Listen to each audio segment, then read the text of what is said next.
So thank you everyone that joined our session today.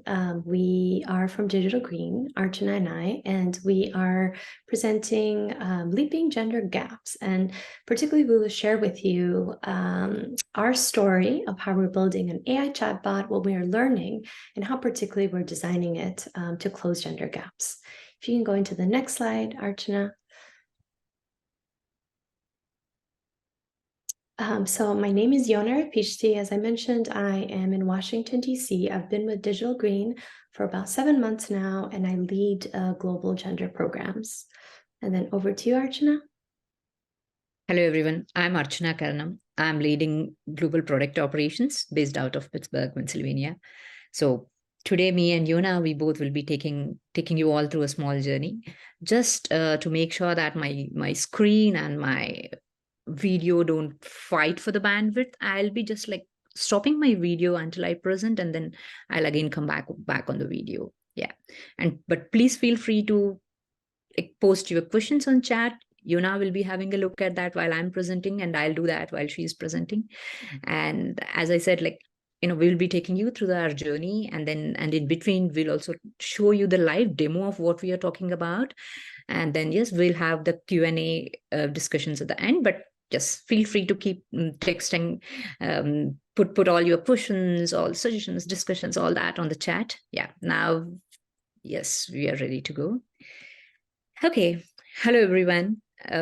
First of all, I thank you all for your interest. And today, our next 30 minutes, 40 minutes, we will share the overview of Digital Green, and we will introduce to our AI chatbot along with a live demo.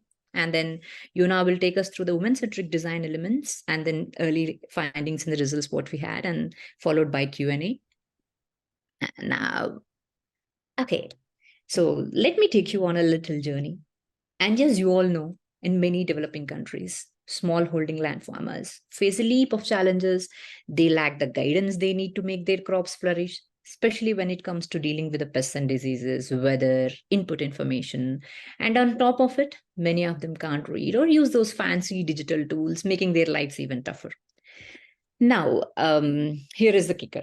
The folks who could really help, the extension workers, are in the bind too.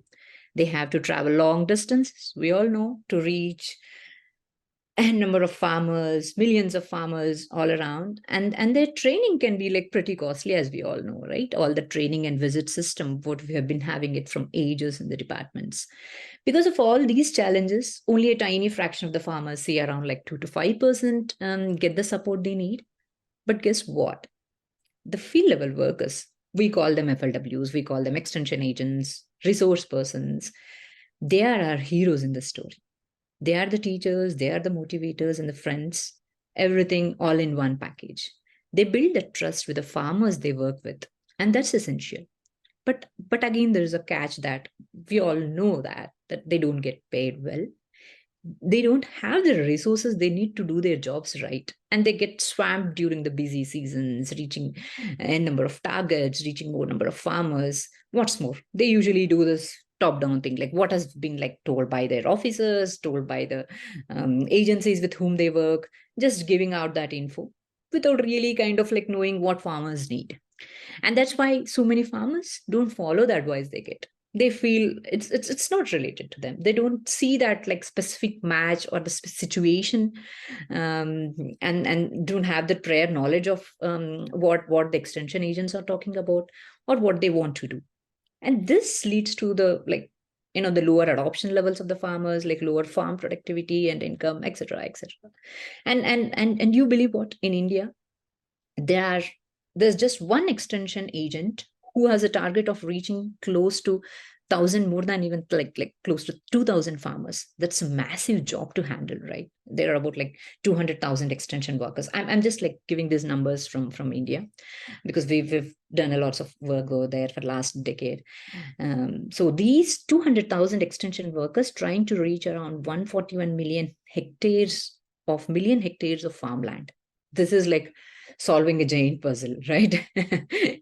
and the way they are doing it right now is it's pretty low and quite expensive. We know all those the traditional things, having these trainings, getting the farmers to these training centers, training them on these new technologies.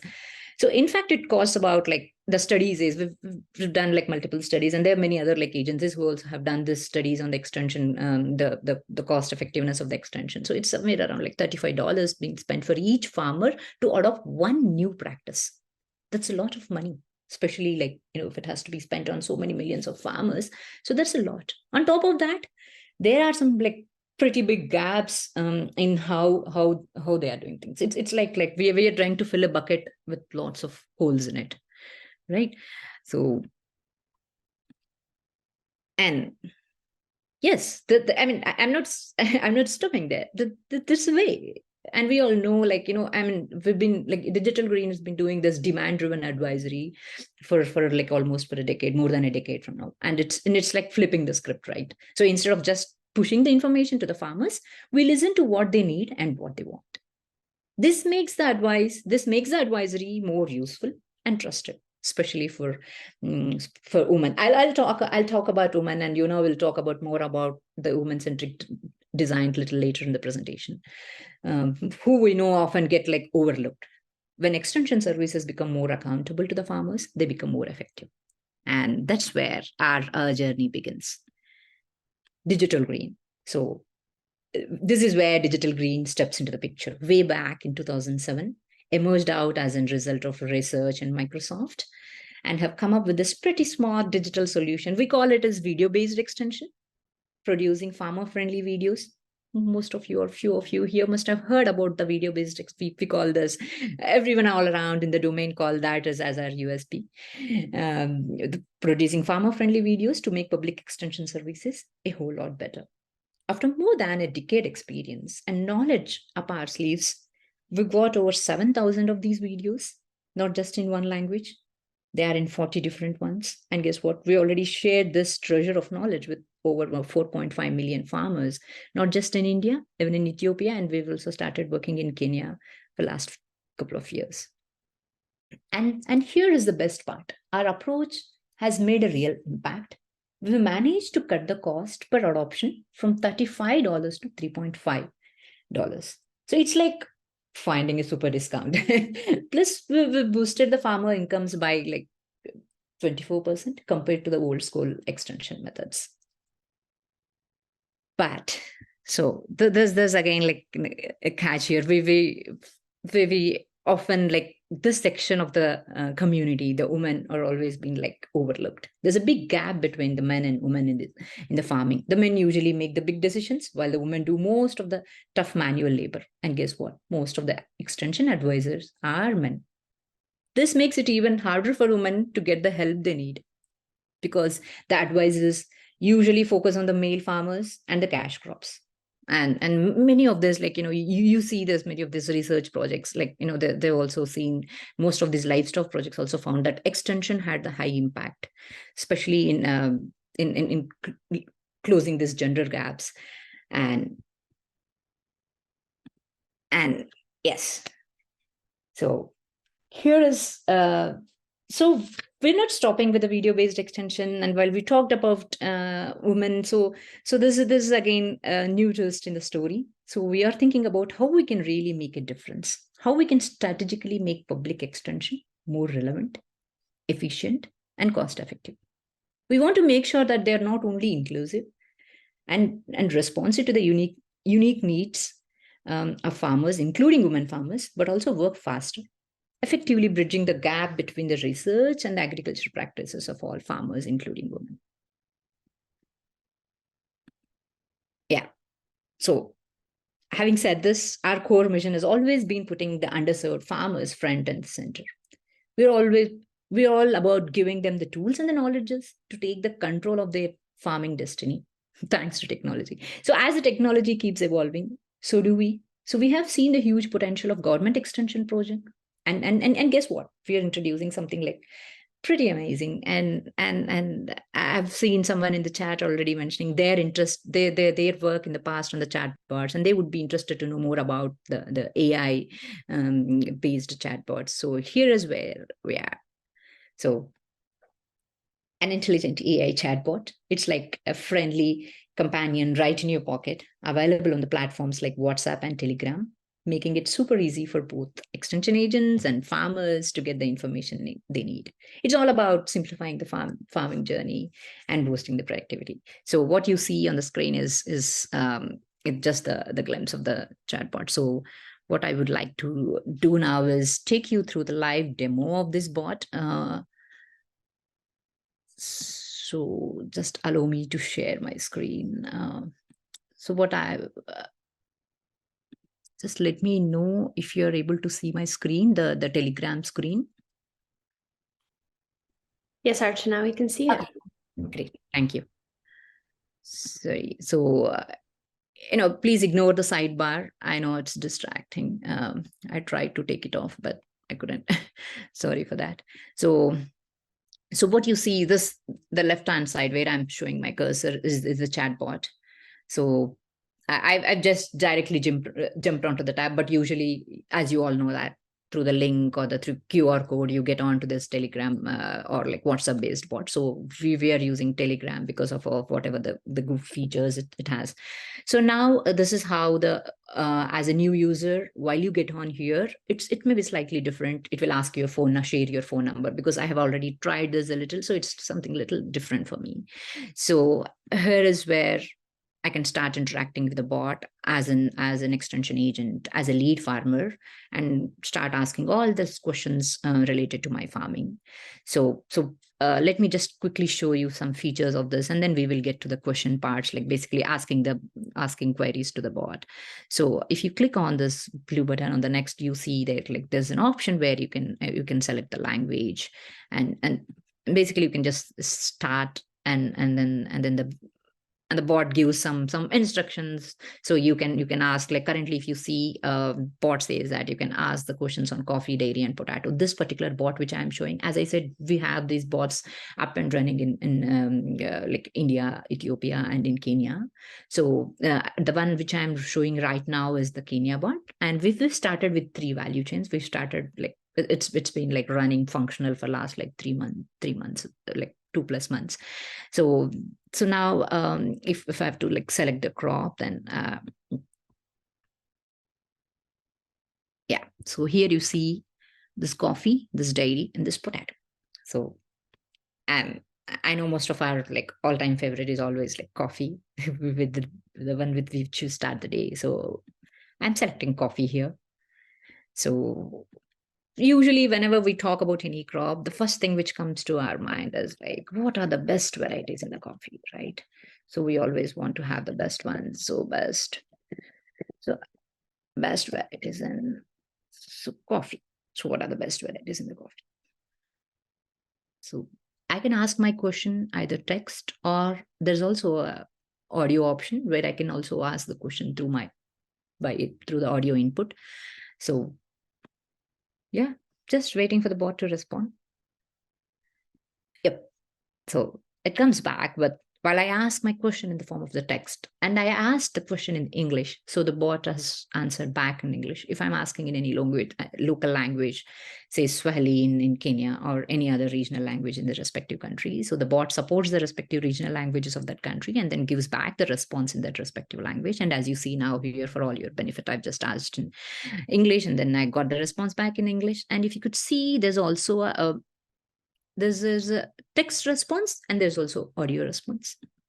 I'm just like play just few The seconds. The best coffee varieties in Kenya are 1. Batan.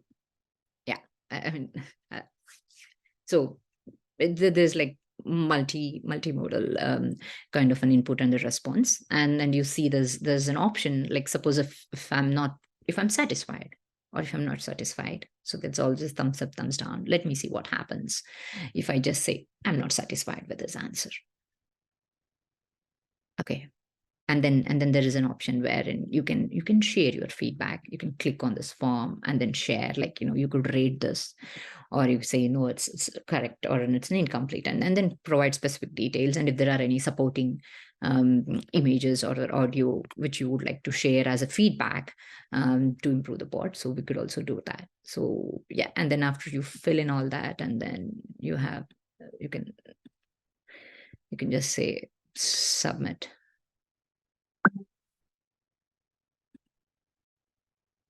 Okay. So yeah, and then goes on, and then you can always change your crop. So and at the moment I say select the crop, then I can like kind of change any other crop. And as of now, like you see 3 value chains as because we've just started it. But if you could look at our other bots in India, and in where we have like close to 50 value chains, the bot supporting the 50 value chains. And the content, let me also like maybe I'll will also like explain you more about all the inclusive parts of the design and all in the later in the presentation. So yeah, and I'm just making sure that I've shared all the most important things. Yeah, and the other bit you see here, the attachment options, which is like basically a default feature of the Telegram. But like going forward, the bot also supports the image input, where as a farmer I share an image, and then the bot understands what the image is all about, and based on the questions what I ask, it responds back, doing all that image analysis at the back end. So that's where we have that in our pipeline. So, yep, this is all about in a nutshell. But yes, there are many other things which we will share as we progress in the presentation. So, I'm now like getting back to the presentation.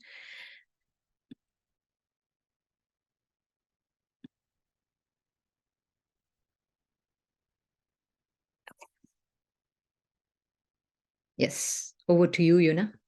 Just go back one slide, please. Mhm. Okay. Interesting. There seems to be a slide. Can you go front one more time? There seems to be a slide that's missing. But Oh, is it? Slide 12. Slide 12. This 11th slide. And the next one. And Yeah. this. Okay. Is that okay? I'm actually going to just share my screen, Archana. Okay. Okay, then I'll stop screen. Okay.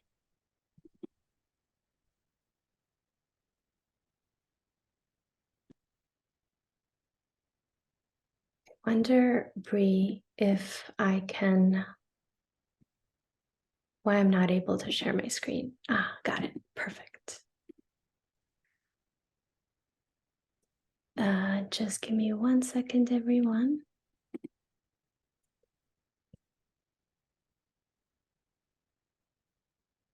Great. Let's talk a little bit about how to make the design more gender inclusive. So as Archana mentioned, we've been thinking a lot about our chatbot, and particularly asking ourselves, if women are fewer extension agents, and also if women farmers are often left out of these services, by adding this digital AI assistant for extension agents and for farmers, how can we really design it to make sure that the impacts are actually tangible to women? And we've been thinking about it along 3 pillars, and we'll talk to you about each of these throughout the presentation. So the first thing that we've been really focusing on is design, from a design product, digital design, ICT perspective.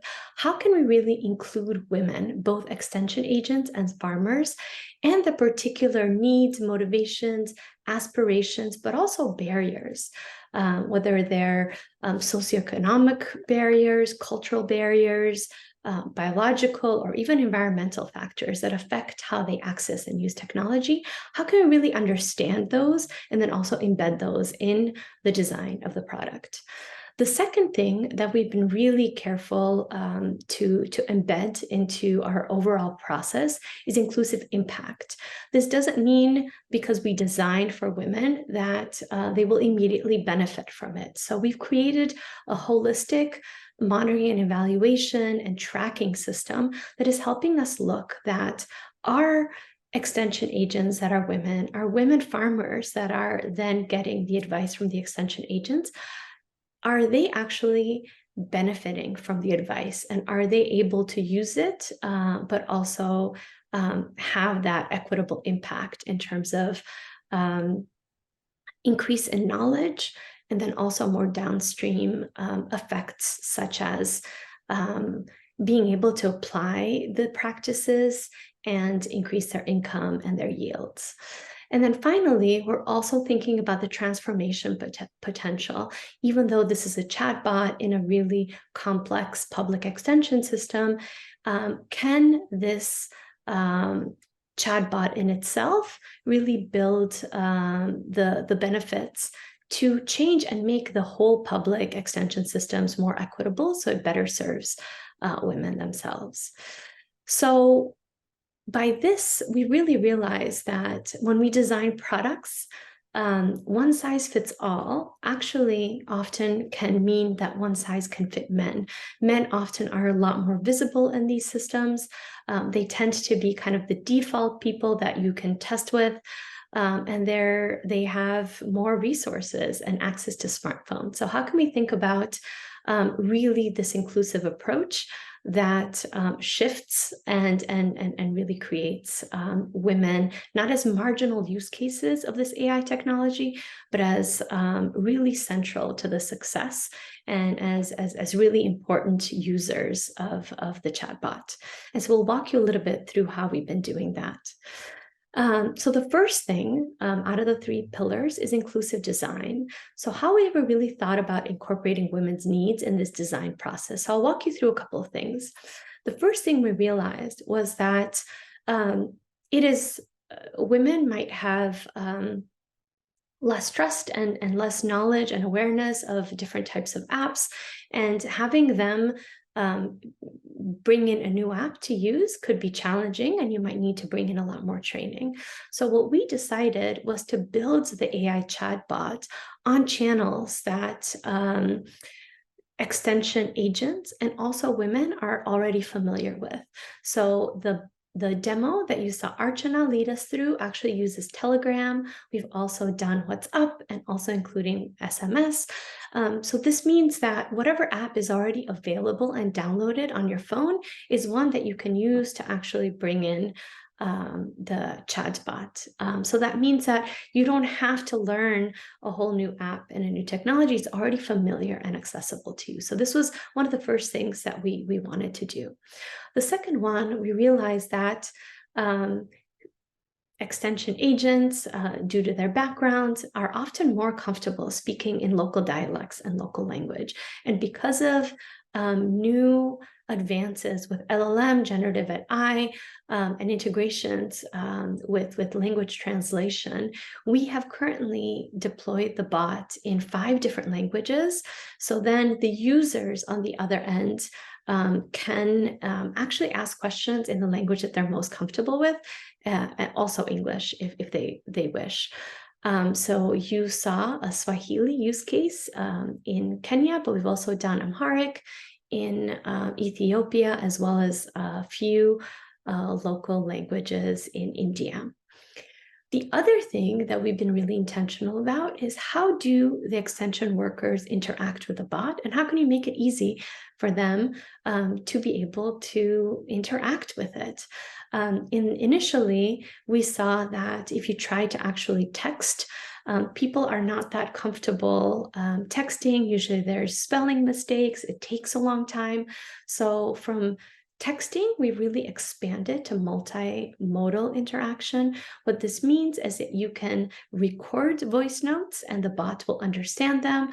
And we're also moving into pictures. And not only can you send the questions in these different types and your prompts in these different types of ways, but you can also receive back the information that can be visual, that can be voice, and so to make it a little bit more interactive and easy to use. And then finally, the 2 things that we realize is that even if a lot of extension agents have phones, many of them are offline most of the time, and it can be really expensive, particularly for women extension agents, to be able to get internet packages. So we're moving to offline access because a lot of the data has already been incorporated into the bot, and you can be able to query it offline. But then you can also just use SMS without being able to necessarily have a smartphone that enables all these other things. So we are increasingly creating a really basic, simple bot that can get answers that you wouldn't be able to get otherwise in real time, in a language that these extension agents can understand, absorb, and then pass on to farmers. And then a couple other things. We also realized that despite all of these things, some initial training needs to happen as well as ongoing support. So we bring extension agents in small groups, introduce them to the bots, introduce them to the value that they can bring, really help support them on how they can phrase questions to have the highest chance for success and also get specific answers back that meet their needs, and also create WhatsApp and online support groups so then these extension agents can ask each other for support and advice on how to use the bot after they've been onboarded. So through all of this, we've also been thinking of the back end. So our product team, our engineering teams, we are building women because we believe that to really have that empathy with end users and women extension agents, we also need to be diverse and representative on our end. And so right now our team is growing to about 40% women. The other thing, so we've done all of these things to think about the design of the product itself, but what about the impact? How can we really think about, is the bot accurate? Is it reliable? Is it safe? And then is it actually having the desired results when these extension agents use it? And so let me share with you a couple of things that we're doing as well as what we are seeing in the field.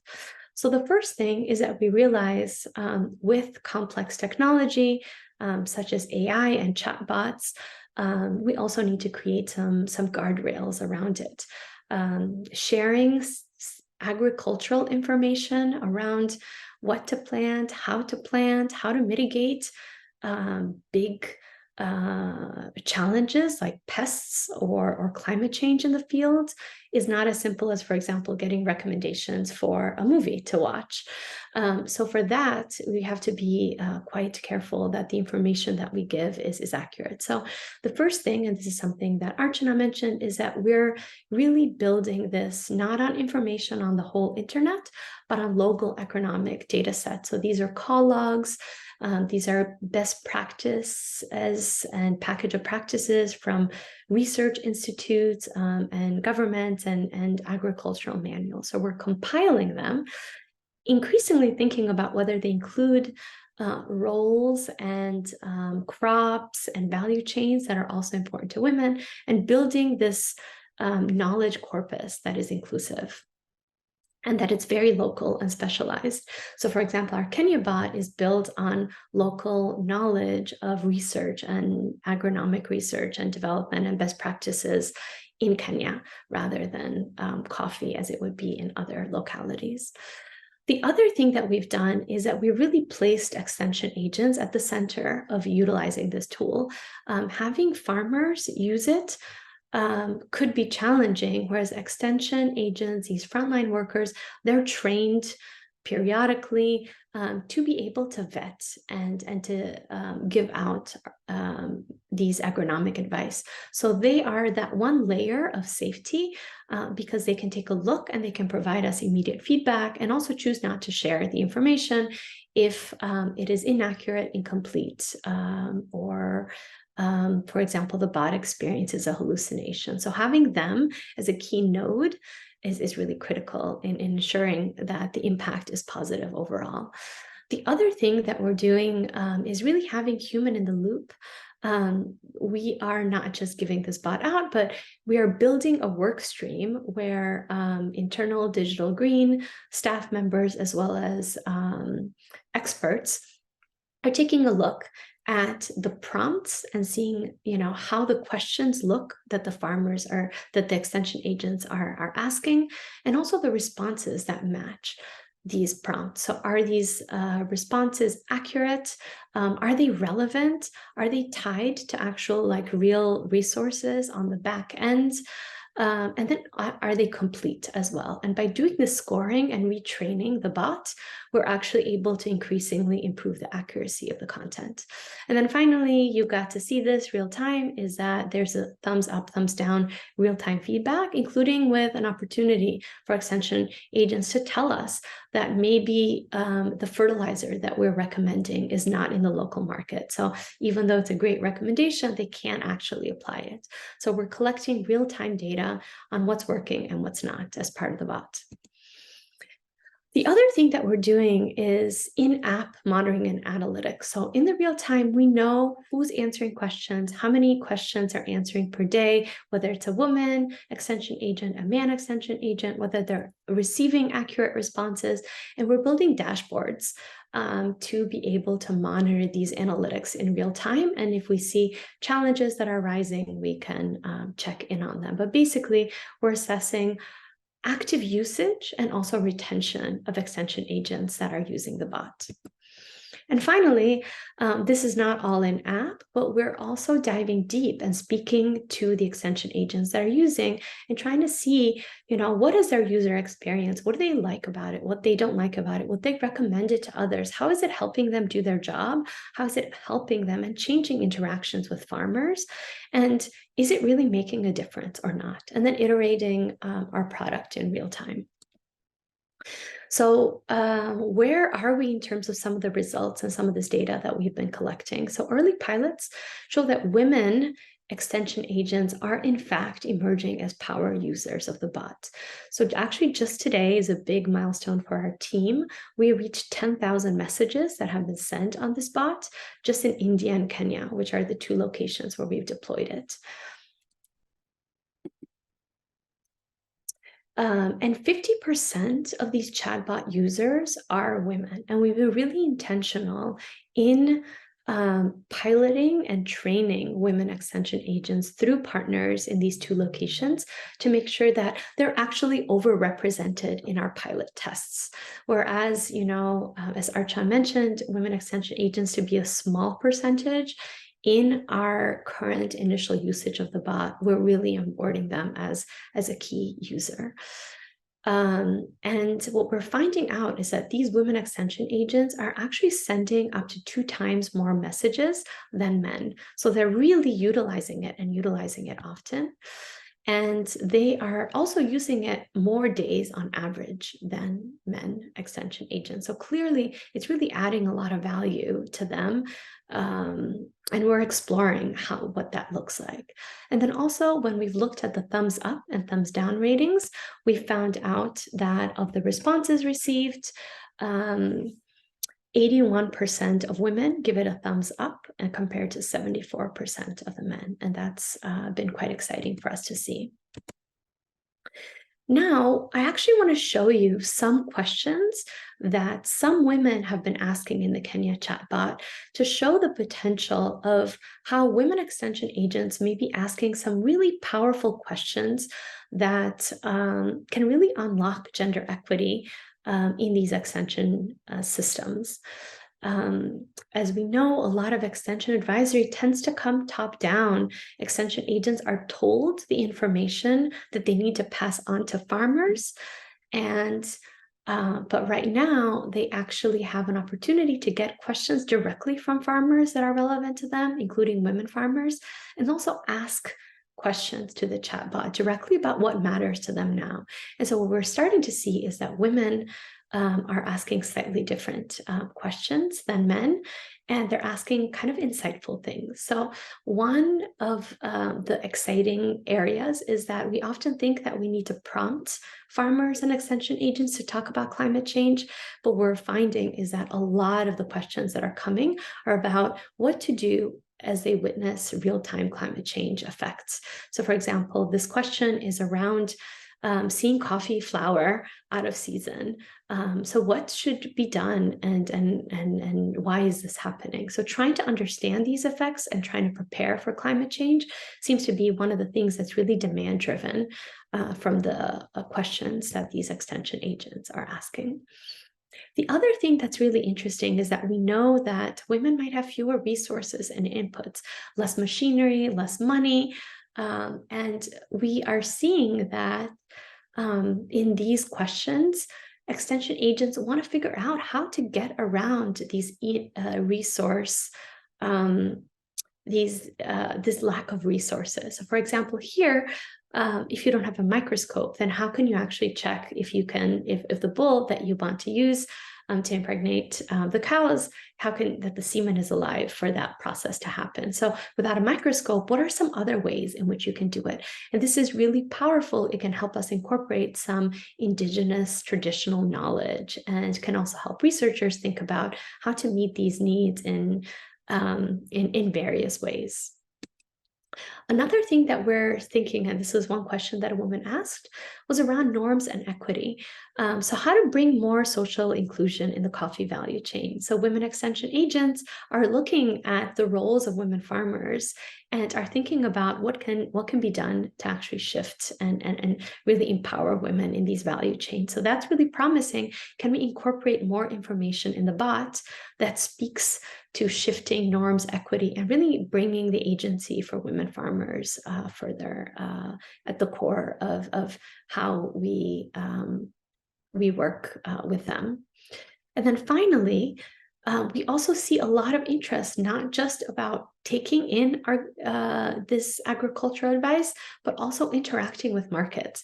Increasing yields and productions is great, but if you don't have pathways to actually increasing income, then the impact might be limited as well. So as long as we can help connect through these chatbots to markets, to input sailors, etc., then we might also be opening up opportunities for extension agents and farmers to increase for women and really for all farmers their connectivity and pathway to markets.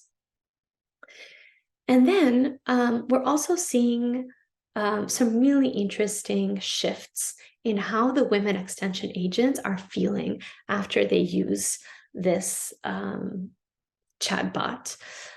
So one of the things that they've been reporting, the women extension agents, is that they see just higher confidence and motivation. Sometimes it's a lonely job to speak to farmers, and a lot of extension agents feel really underprepared to handle really challenging questions. And with this bot that really has been surprising them with how quickly it delivers information, it's helping them just feel more confident and more ready to go and interact with farmers and actually take questions from them. The other thing that we're seeing is that a lot of the extension agents that we talk to said that very often they encounter questions that they can't answer. And when that happens, they actually tend to go on a quest where they tend to Google answers for the results. And sometimes they can't find them. Sometimes they call colleagues, and sometimes they talk to their bosses and people higher up the extension kind of the chain of command. And this can take up to a week, and farmers cannot wait that long to get answers that they might need. So this bot is actually helping get answers in real time and really cutting the time short and making it relevant, easier for the extension agents, saving their time and a lot of their effort, but also giving farmers the answer when they need it, rather than when it might be already too late. And then the last thing is that we're actually seeing potential impacts where they're helping farmers query something and then help them take that practice and adopt it. So for example, in the case that it was here, there was like one particular question around pests, and they asked about what to do about a particular pest. And the chatbot recommended a couple options. And then the woman farmer reported back to the extension agent that they were able to implement the recommendation. So it's really shortening that adoption loop between the advice that extension agents give and then the time that farmers can adopt it.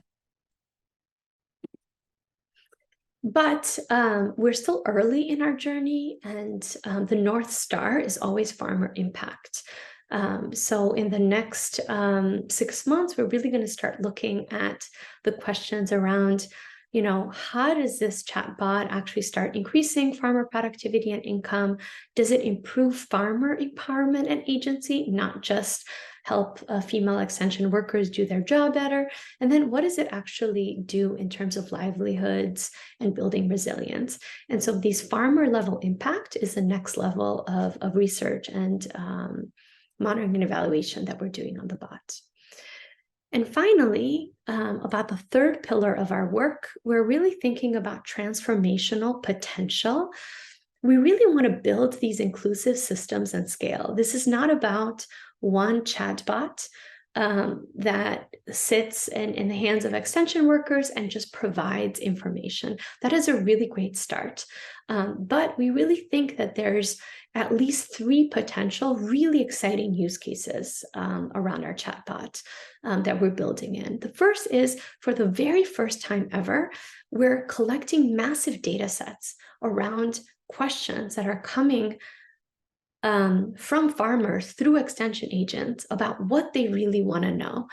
And this is really powerful because we can start segmenting around our women extension agents asking different type of questions than male extension agents. Are there data gaps, because we're training the bot with existing R&D ag research, but are there particular crops that have been overlooked by researchers? Are there particular roles or steps that have been overlooked? And how can we give that feedback in real time to allow them to really take a closer look at women's needs, women's preferences, women's motivations, and then actually, hopefully, engender research and development and input that is really responsive to these farmers' need, rather than kind of like top down. Through this app, we can create a really quick feedback loop. And if we can connect researchers and ministries of agriculture and to this kind of information and this kind of feedback, there's a lot of potential to unlock there. The second thing is that besides building with static advisory and content, bringing in more dynamic content into the app. So this is farmer location, farm information, weather data, and then particularly also like market access, and building a marketplace around this that links input service providers, et cetera, can really open up opportunities for women that are marginalized in these systems and don't have and can't really leverage the data and don't understand and don't have access to markets, be able to connect with them more efficiently.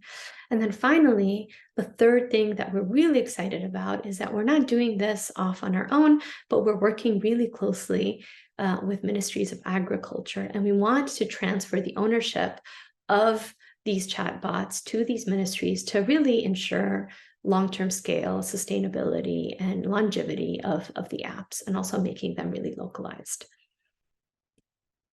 So we'll stop there. And yeah, I know we spoke a lot and we shared a lot, but we're really excited to hear from you now and take some questions. So please just put them in the chat.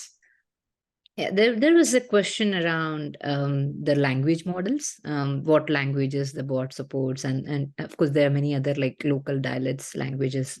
Especially there was a question around like for the Kenya.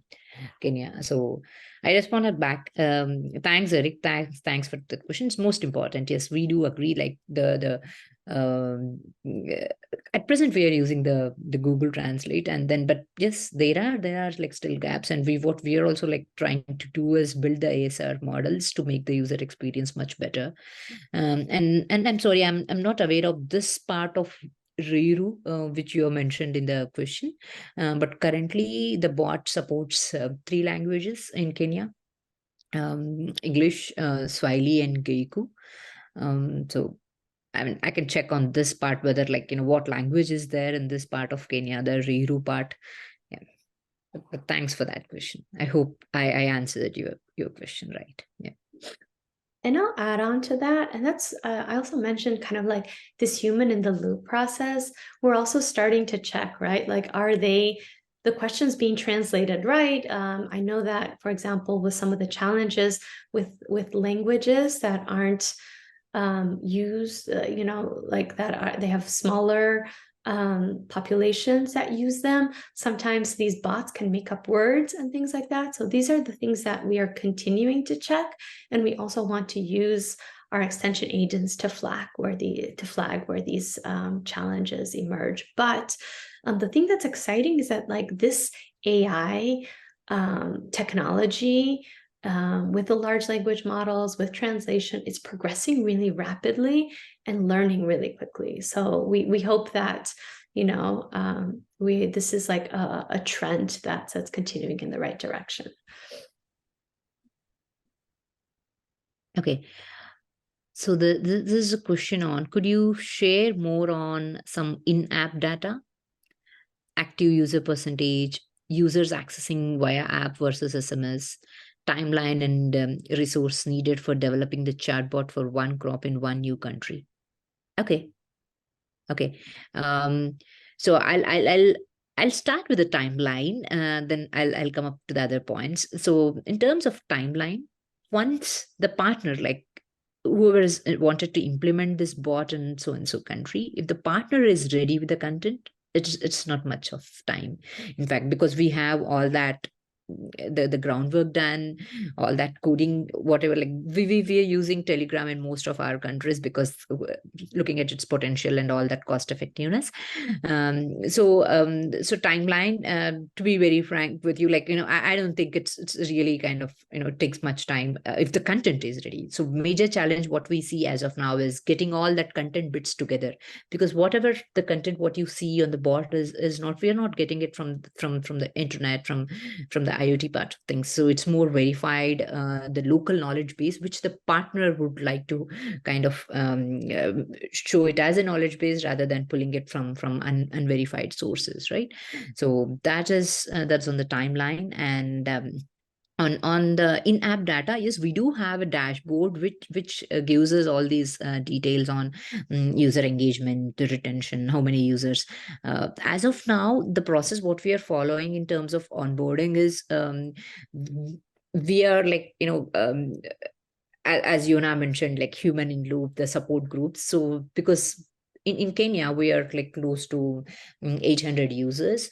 So most of these user onboarding was done through the help of the county governments, the staff over there who helped these users to onboard, sharing the link through Telegram, downloading the Telegram, and that's how it is done. And we are yet to start that digital marketing where you send it through SMS and then the user clicks and get in there. But we can show you those in-app data. So we we can show that the dashboard part of it, because I have some problem with the Microsoft account. And we don't, if you're interested, we'll share our emails after. Yeah.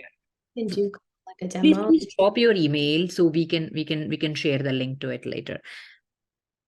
But the thing that we've been really intentional is that we've kept these initial rollouts small, with particular value chains to test out the model and to see how it's being used and what it's being used. And so the thing that we're really interested in is to kind of see the user funnel. So that's kind of data that we've been looking at really closely internally. Once a user has been trained, how often do they use the chatbot? What does behavior look like? So we see that if they tend to ask questions, they tend to be in clusters of questions. So they'll ask 2 or 3 questions kind of at the same time. About 70% of the users that are onboarded and are trained and log into the app tend to use it later. So, but we really kind of want to understand of these users, what are the power users doing? What are intermediate users and users that are lagging? Where we're going in the fields and starting to ask questions around, why do we see different patterns? And what is it about the bot, the accessibility, the content, the experience, and even the interface that we can improve to really bring up user retention? Yeah. And regarding all this in-app data and the metrics, what all you could see, so we have this customizable dashboards. So based on the partner requirement, so all these metrics could be made available on the dashboard. Yeah. Thank you. We've noted your email, and then we will share those details as well. Thank you.